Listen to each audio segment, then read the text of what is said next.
When fire burns away every exit, the only thing left is the final choice. No sirens. No rescue teams. No one turned back. Just a collapsed body in the ash. And a horse creature, with eyes like blades, piercing into the one who once walked away. No command. No reins. No signal was given. Only a single question. Silent, but sharper than any verdict. This time, will you stay? This isn't a story about redemption. This is the moment when a soul once betrayed chose to return, not to be led away, but to ask you one last time. And if you think you've seen everything about trust, about survival, just keep watching, because what happens next, you'll never forget. 2:04 a.m. Elkhorn Ridge, Nevada. The wind howled like razors scraping down your spine. Ash sliced through the air like gunfire. There was no rain, no moon, only firelight flickering from the hillside like a furious beast in crimson, screaming without a voice. No one could tell anymore where the fire ended and the path began, where life drew its line from death. Only the static from fractured radios crackled like a hardened seizure. Northern unit, evacuate immediately. I repeat, evacuate now. Winds shifted. This area is no longer controllable. Silas Morrow didn't respond. He'd turned off his radio 30 minutes ago, not because he couldn't hear it, but because he refused to obey one more goddamn order. He wore no uniform. No one called him captain anymore. 7 years ago, Silas led a wildland fire response squad. Now, he was just a gaunt man in a frayed shirt, boots buried in ash, and an unspoken rule: don't come closer than 3 steps. In his hands, a rope. One end charred. Once used to drag a deer's corpse out of the forest. Now, it was the only thing long enough to tether him to what little remained of survival. Ash is the only thing that can bury guilt. He carried no water, no map, no backup. The crew had evacuated. Only Silas remained, moving silently behind, stepping over fallen trees like unburied soldiers. Every step he took was a descent back into the firestorm of 7 years ago. Back then, in a blaze not unlike this, he was ordered not to return to Station 4, where his wife and daughter had taken shelter. Winds are shifting. It's a death trap, they'd said. He followed protocol. By the book. By the cold logic of professionals. The next morning, they found her body, half-charred, half-recognizable. His daughter still clung to her, eyes wide open, but no longer seeing. Since then, Silas never left Nevada. Never truly lived. He stayed on the forest's edge, in the forbidden zone, where only coyotes, bones, and nightmares lived at 3 a.m. Elkhorn burned again, like a curse unwilling to die. But this fire wasn't like the others. It didn't creep in like a bleeding nightmare. It detonated like a goddamn bomb. 1:47 a.m. Flames roared over the western ridge, engulfing an entire observation post in 16 minutes. One fire truck was trapped between canyon walls. One firefighter was being medevaced with third-degree burns. One entire team was pinned, spinning in fire tunnels shaped by whirlwinds. Silas didn't see it all, but he heard it, the branches snapping like necks, the fire shrieking like voices dragged up from graves. He didn't cry, didn't flinch, didn't look back, until the black shape by the cliffs. Ahead, just beyond where the fire hadn't yet reached, the northern cliffs. It wasn't a man, wasn't a tree, wasn't a truck. It was something massive, collapsed, bleeding from the back, legs crumpled, mouth gaping, gasping, like fighting for one last breath before the end. Silas froze. Ash stung his eyes, but he saw clearly. Jet black fur, not coal shiny, but void black. Like the sky after the stars have given up. A wild horse. A Mustang. But not like any he'd ever seen. Nan, the name no one dared speak. It, or perhaps he, was the one local tribes whispered about. The ghost of Elkhorn. No one could tame him. No one could catch him. No one could even keep up. They said once, years ago, someone saw him standing on a cliff overlooking the burning town in 2021, then vanishing like smoke into trees no human dared follow. Nan. A name never spoken aloud. But in that moment, between smoke and flame, Silas heard it. Not in the wind. Not from the horse. From his own chest. Beating. Burning. Are you going to walk away again? The horse didn't whinny. Didn't thrash. Didn't beg. He just looked. A stare, not fearful. Not desperate. But condemning. As if he knew who Silas was. Knew what he'd done. Knew how he'd left others behind to burn alone. Silas trembled. Not from heat, but because, for the first time in 7 years, he didn't know whether to move forward or turn away. And while the wind screamed, trees cracked, and ash slapped his face, he stepped forward, toward the horse. Silas took another step. Ash swirled around him like smoke from the underworld. The fire had begun reaching the trees near the cliff's edge, casting an infernal orange glow, as if hell had cracked open. There was no one left in the zone. Only him. And the horse, collapsed just a few yards ahead.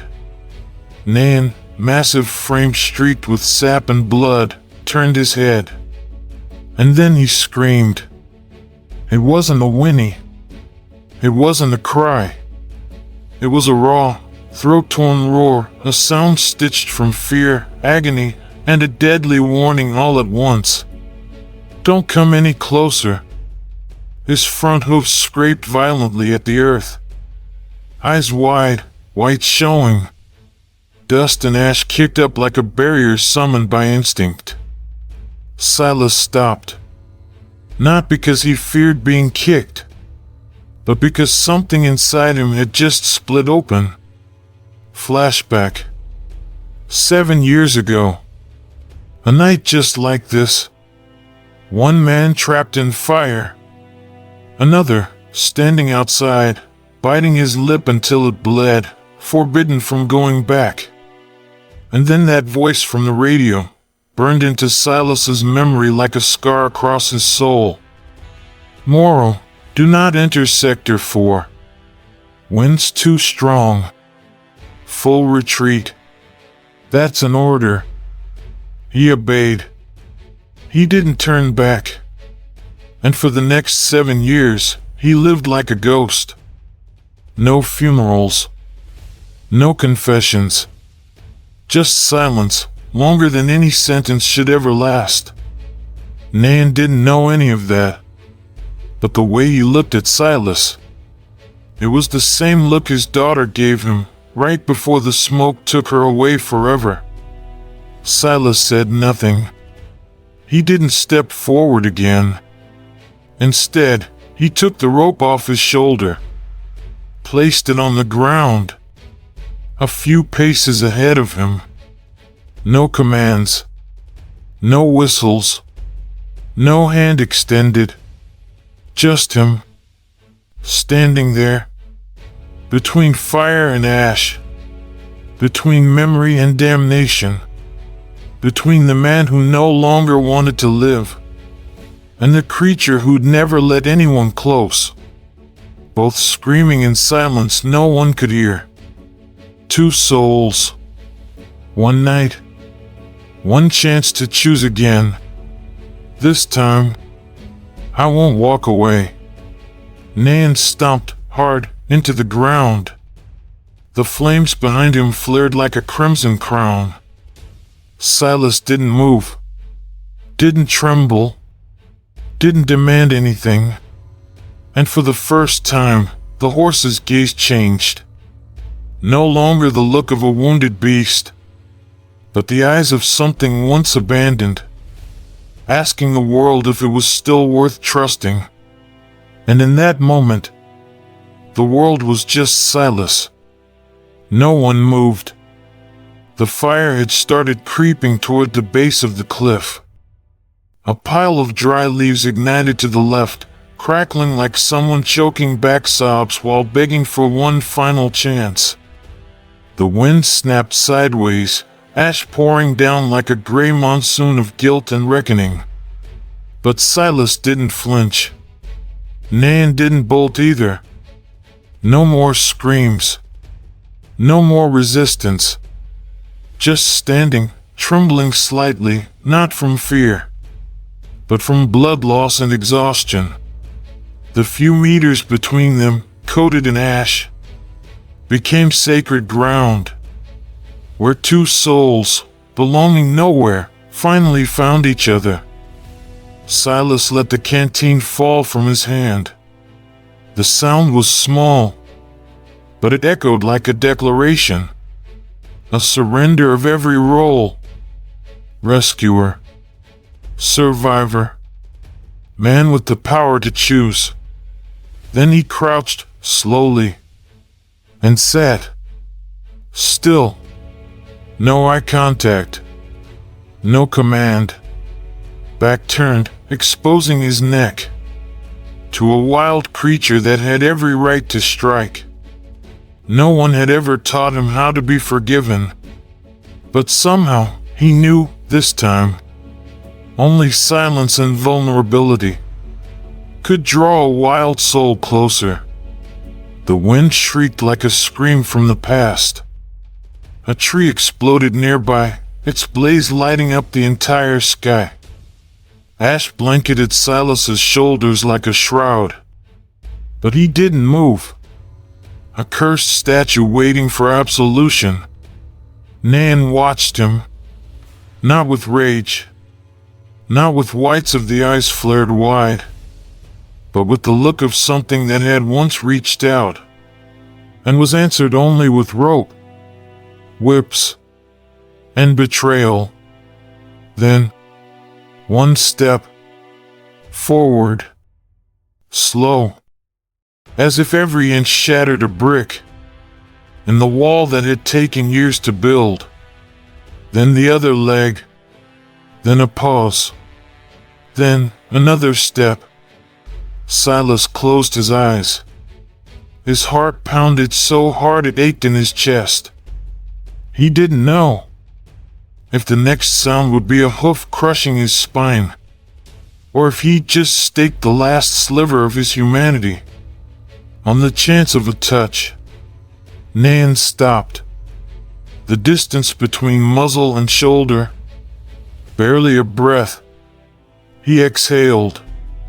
A sharp, heavy breath, like a final challenge. This time, are you for real? Silas didn't turn, didn't beg, didn't lift a hand. He just stayed, present, open, exposed. And then, the touch. Not rough, Not angry, but gentle, the horse's head resting lightly between the man's shoulder blades. A moment shorter than a breath, yet deeper than an entire lifetime spent running from oneself. Just like that final moment when his daughter once reached out, and he didn't go back. This time, Silas didn't run, and neither did the horse. He stayed, lowered his head softly. No rubbing, no pressing, just presence. Not to be saved, but to ask, is there anyone brave enough to never walk away from me again? When trust is chosen, there's no room left to turn back. A firestorm lashed across the cliffside.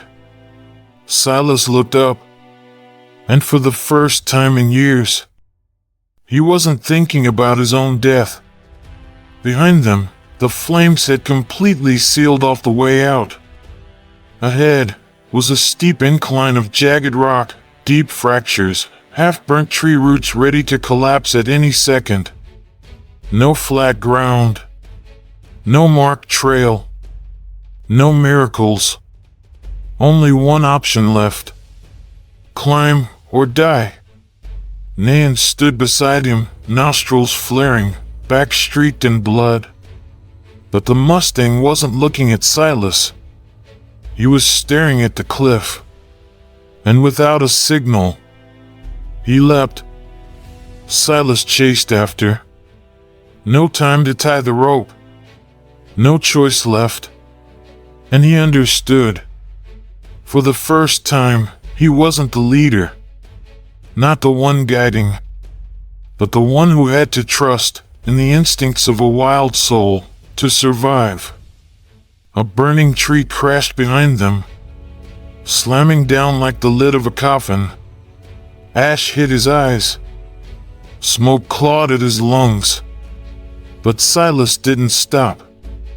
Nan led the way, using his hoofs to push loose rocks aside, using his own body to part a path through burning roots and fractured stone. Silas followed, keeping distance, so he wouldn't become a burden. And then, the ground gave way. The earth beneath Nan crumbled. A sudden collapse, like a mouth opening to devour him whole. The horse screamed. His front legs clawed at the edge, but couldn't hold. Silas didn't think. He dove. One hand grabbed the loose rope looped around Nan's neck. The other scraped against the rock, skinning flesh, splitting open. His body slid with the pull. Boots jammed into stone. Shoulders snapped backward under the strain. The rope pulled tight, slicing deep into his palm. Don't fall. Not 1 inch more. The Mustang thrashed, but didn't kick. He fought for balance. His eyes locked on Silas. No begging, just a look, waiting for an answer. Silas growled through blood-soaked teeth. If you die, I won't survive it again. A violent tug. A rain of falling rocks. Then Nan found footing. His hoofs caught on a ledge. Silas tensed. One pull, then another, and then Nan lunged. His front legs hooked the ridge. His body heaved. Silas collapsed, shoulder torn, but kept one hand clamped on the rope until the horse's entire body landed solid on earth. They both gasped for air. Neither spoke. Only the wind and fire screamed around them. And one silent truth burned clear between the smoke. From now on, no one pulls the other. The only way out is to hold each other up. There are moments when no words are needed for salvation. Just a touch, a breath, a choice to stay. The wind shifted. The sky thickened, black with ash and smoke. The fire no longer chased from behind. It slashed across the forest ahead, cutting through like a blade searching for a throat. Silas and Nan ran. No one led. No one followed. They ran as if every step was an unspoken vow.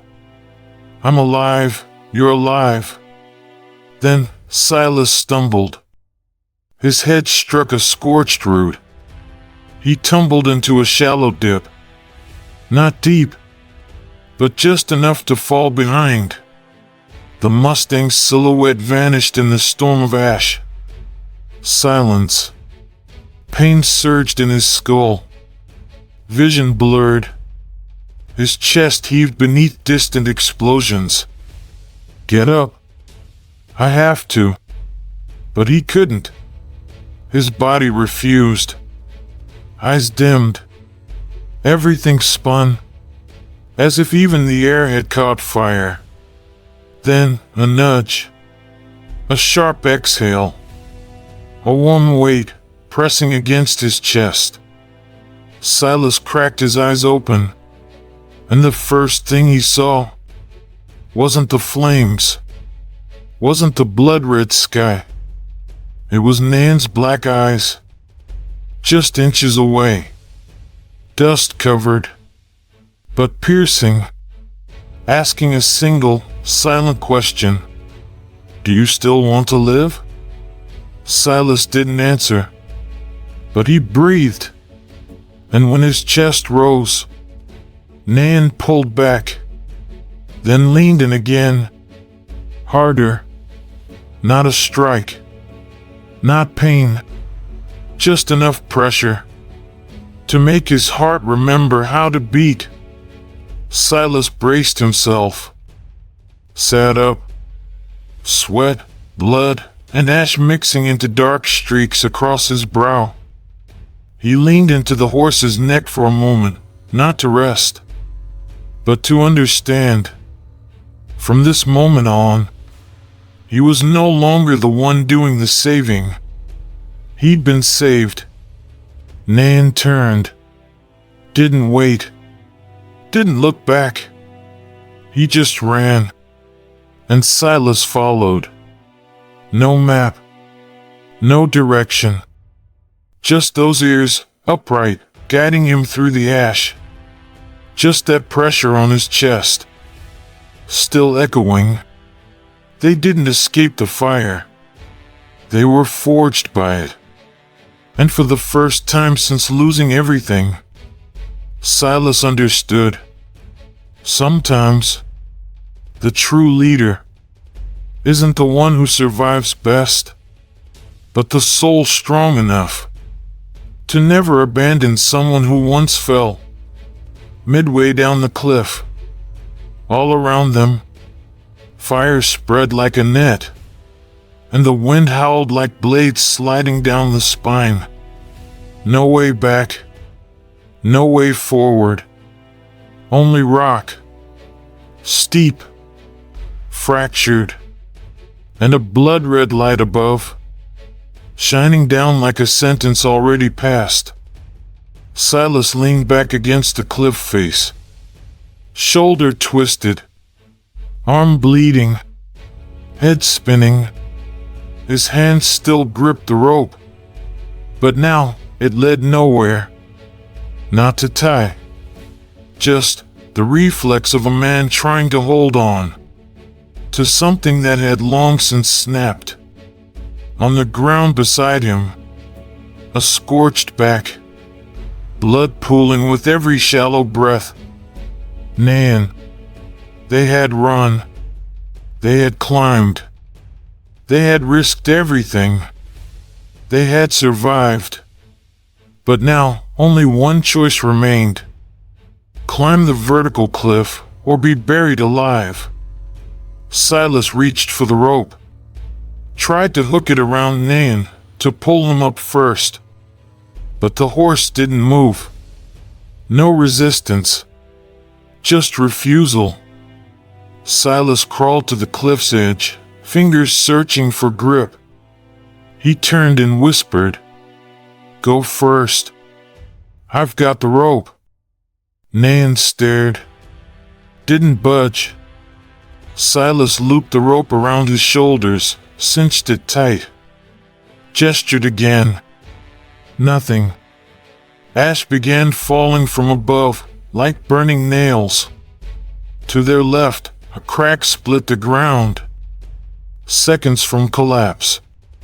"Go, you damn fool." Silas growled through gritted teeth, eyes burning from smoke. And something else. He dared not name. Nan stomped his hoof. Not disobedience. Just defiance. Nan wouldn't let Silas decide. He leapt. One stride. Then another. Climbing like gravity meant nothing. Then, the horse stepped back. Lifted his head. Looked to the top. And launched. No signal. No approval. No rope. One bound. Then another. Stone shattered beneath his hooves. But his body stayed upright. As if born from the cliff itself. Silas watched, mouth open.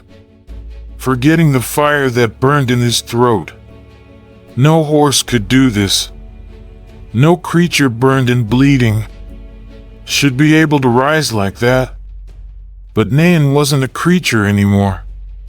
Nan reached the summit, then turned, lowered his body, not to offer help, but to make a demand. "You live, if you dare let someone else save you." Silas crawled to the ledge.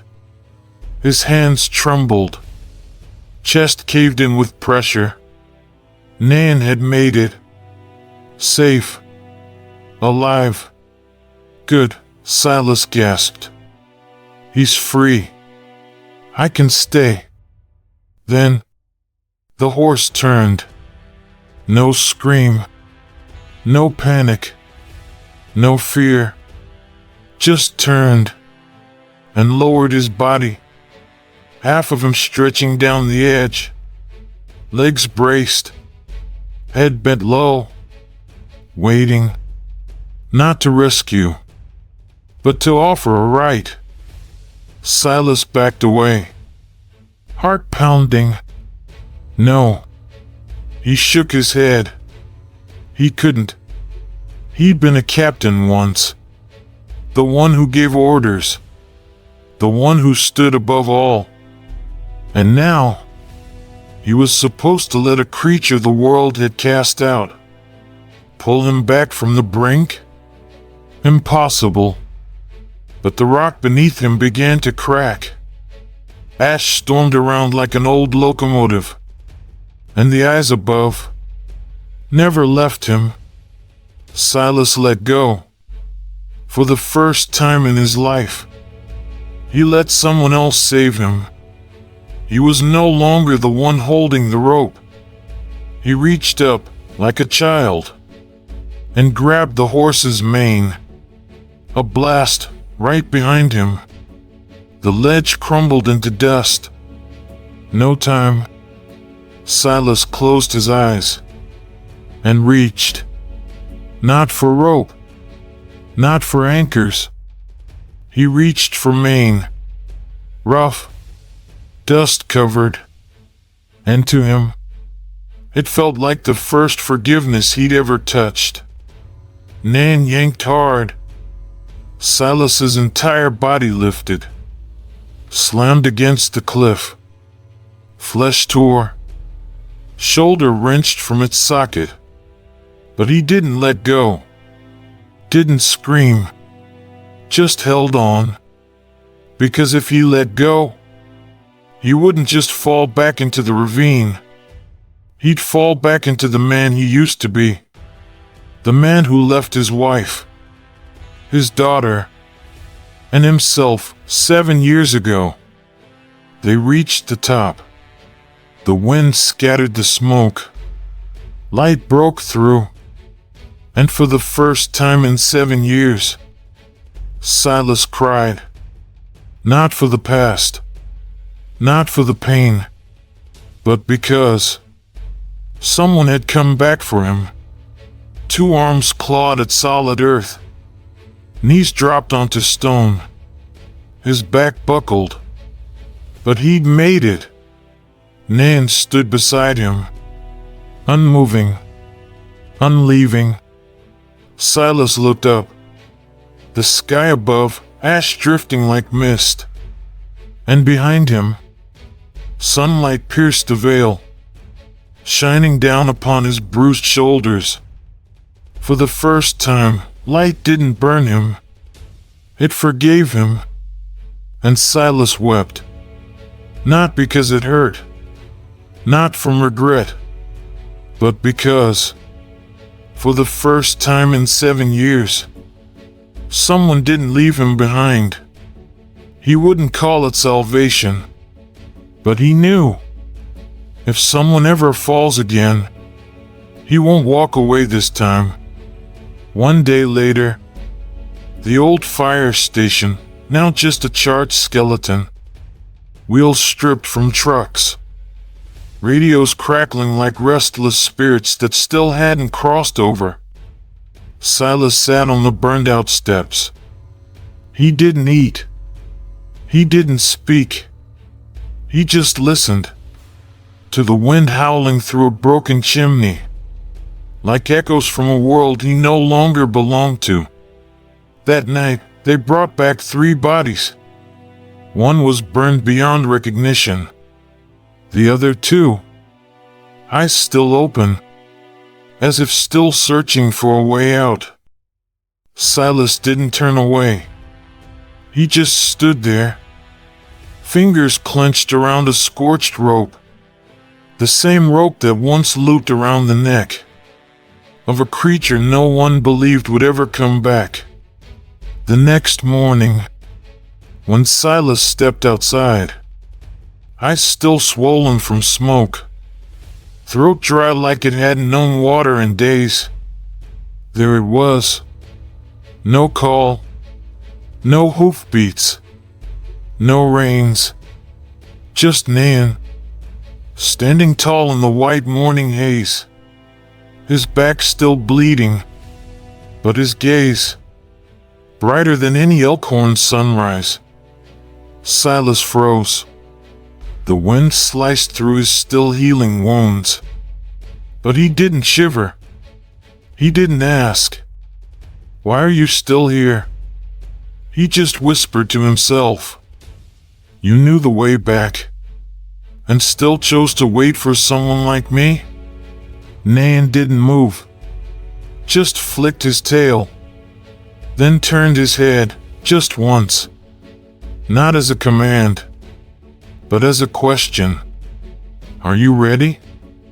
Silas couldn't remember when he started walking. Couldn't recall how he climbed onto the horse's back, with arms still aching and legs still trembling. But he remembered one thing.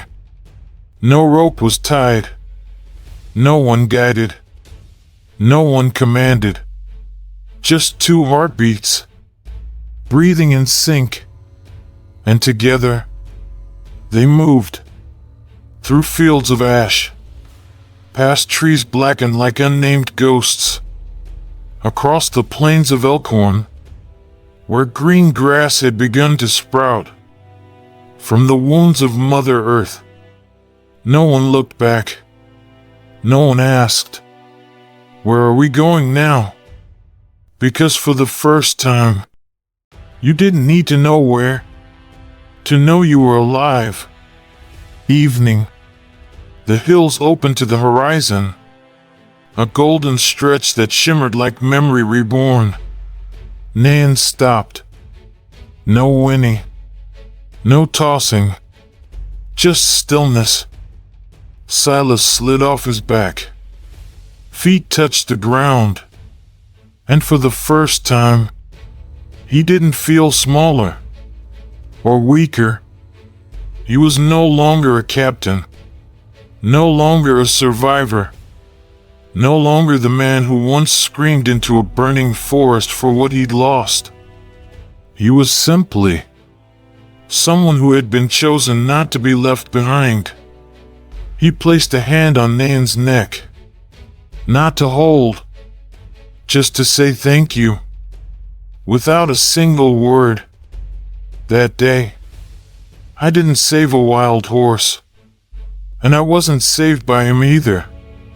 What happened was this: a soul that had been betrayed stopped, looked at me, and chose not to walk away.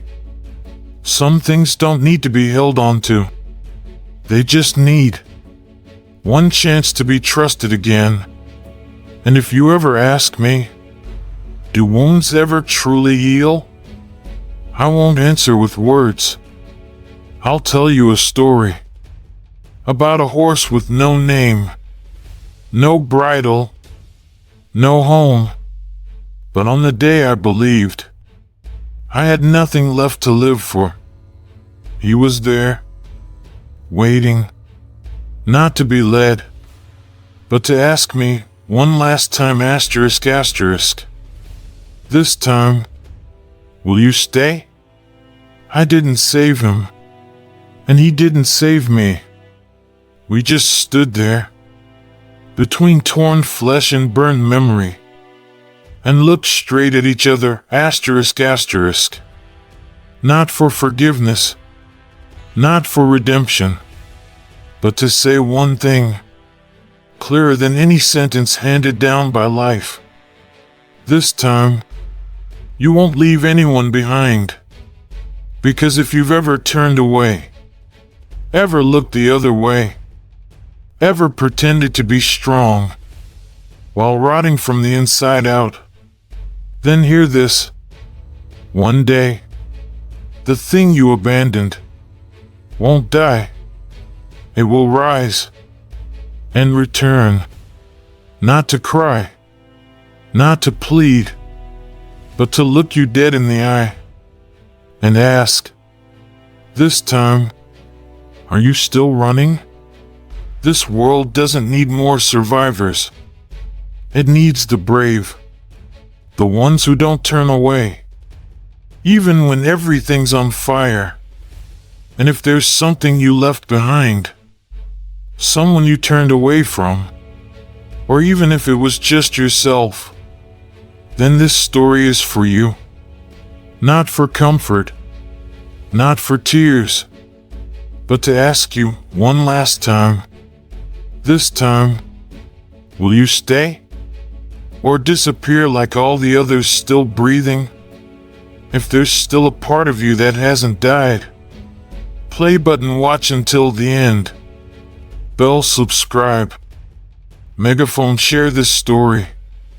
Because somewhere out there, someone's still waiting, just to not be left behind.